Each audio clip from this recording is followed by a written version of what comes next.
నమస్కారం అందరికీ. నా పేరు జాహ్నవి. నేను ఎంబీఏ రీసెంట్గా పూర్తి చేశాను అగ్రి బిజినెస్ మేనేజ్మెంట్ స్పెషలైజేషన్లో. ఈరోజు ముఖ్యమైన వ్యక్తి గురించి మాట్లాడడానికి మీ ముందుకు వచ్చాను. అదే మా తెలుగు ఉపాధ్యాయులు డాక్టర్ పాండల మహేశ్వర్ సార్ గారు. ఆయన మాకు 2013 నుంచి 2018 వరకు తెలంగాణ మోడల్ స్కూల్ తుర్కపల్లి మండలం యాదాద్రి భువనగిరి జిల్లా మాకు తెలుగు ఉపాధ్యాయులుగా ఉండేవారు. అంటే నేను 8వ తరగతి నుంచి 12 ఇంటర్మీడియట్ సెకండ్ ఇయర్ వరకు ఆయన మాకు ఉపాధ్యాయులు తెలుగు సార్గా ఉండేవారు. నిజానికి ఆయన మాకు తెలుగు పాటలే కాదు, జీవిత పాటలు కూడా నేర్పించారు. అంటే తెలుగు పద్యాలు చాలా బాగా చెప్పేవారు మాకు. అదొక పద్యం ఉంటుంది. కారే రాజులు రాజ్యములు గల్గవే గర్వోన్నతిం పొందరే వారేరి సిరి మూటగట్టుకొని పూవంజాలి రే భూమిపై వేరైనంగనరే శిబి ప్రముఖులు ప్రీతి యశక్కాములై ఈరే కోర్కెలు వారలన్ మరచిరే ఇక్కాలమున్ భార్గవా. ఈ పద్యం ఎప్పటిదో గుర్తులేదు, 10th 8th 9th, కానీ ఇంకా ఈ ట్యూన్తో నాకు గుర్తుంది. ఏదే కాదు, చాలా పద్యాలు గుర్తున్నాయి. ఈ ట్యూన్తో ఈ రాగం మాత్రం తెలుగు సార్దే. మనకి ఆ ఛందస్సు ఏంటి, ఏ పద్యమైనా అది ఏం ఛందస్సు ముందు చెప్పకపోయినా, అక్కడ హింట్ ఇవ్వకపోయినా అది ముందే మనం ఎలా కనుక్కోవాలి, ఇవన్నీ మాకు లోతుల గ్రామర్, తెలుగు గ్రామర్ మాకు బాగా నేర్పించేవారు.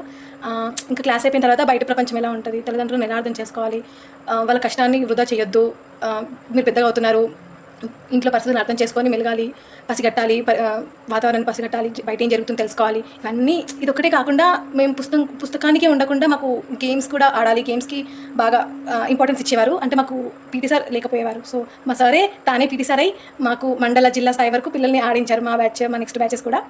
ఆ స్కూల్కి మేము ఫస్ట్ బ్యాచ్ ఉండే, అప్పుడు మాకు పీటీ సార్ లేరు. స్కూల్లో ఉపాధ్యాయుడిగా చెప్తున్న టైంలోనే సార్కి బెస్ట్ టీచర్ అవార్డు వచ్చింది. 2016లో మండల స్థాయిలో వచ్చింది. యాదాద్రి భువనగిరి జిల్లా బెస్ట్ టీచర్ అవార్డుగా వచ్చింది. నాకు తెలిసి లయన్స్ క్లబ్ త్రూగా వచ్చింది. ఇంకా అక్కడే కాకుండా ఇంకా చాలా వచ్చాయి. 2022లో, 23లో, 24లో, 25లో కూడా ఇంకా చాలా అవార్డ్స్ వచ్చాయి మా సార్కి. ఆయన తెలుగు ఒక కవి, రచయిత, పుస్తకాలు, పాఠాలు, కావ్యాలు చాలా రాశారు, కవితలు చాలా రాసేవారు. మాకు చెప్పేవారు కూడా నేను ఇది రాశానని. మాకు స్కూల్లో ప్రోగ్రామ్స్ అయితే కూడా వాటిని పాడేవారు. మేము కూడా అడిగేవారు, సార్ మీరు ఏదైనా పాట పాడండి అని. ఇంకా ఆయన ఇంకేం చెప్పారంటే, ఆయన పీహెచ్డీ చేస్తున్న సమయంలో తెలంగాణ పోరాటం ఎలా జరిగింది, పోరాటంలో మేము ఎలా పాల్గొన్నాము, ఏమేమి చేశాము, ఇవి కూడా చాలా చేశారు. ఆయన పీహెచ్డీ చేస్తున్న టైంలో ఉద్యమంలో పాల్గొనడం, ఇంకెన్నో విషయాలు మాతో షేర్ చేసుకున్నారు మా స్కూల్ టైంలో. అంతేకాకుండా కొందరు ప్రముఖ కవులు, తెలంగాణ కవులతో కూడా మా సార్కి శిష్యరికం, అంటే వాళ్ళతో శిష్యరికంగా ఉండటం. మా సార్ నాకు తెలిసినంత వరకు ఒక శతకం, భక్తవత్సల యాదాద్రి శతకం అని ఒకటి, ఇంకోటి తేట తెలుగు పలుకు తేనె చినుకు శతకం, ఇంకా చాలా శతకాలు ఉన్నాయి. ఇంకా నాకు ఇవే గుర్తున్నాయి. కావ్యాలు ఇవన్నీ చాలా బాగా. ఇంకా చెప్పాలంటే ఆయన తెలుగు భాషకి చేయని సేవ అంటూ లేదు. ఒక తల్లిలాగా, ఒక మదర్, చాలా రెస్పెక్ట్ ఇవ్వాలి, గుర్తింపు ఉండాలి. మనం తెలుగు గడ్డలో పుట్టినందుకు ఏదైనా చేసుకోవాలి, మనం ఉన్నందుకు ఏదైనా చేసుకోవాలన్నా అలాగే ఉండేవారు, అలాగే చెప్పేవారు క్లాసెస్, అలాగే విప్లవం లాగా చెప్పేవారు.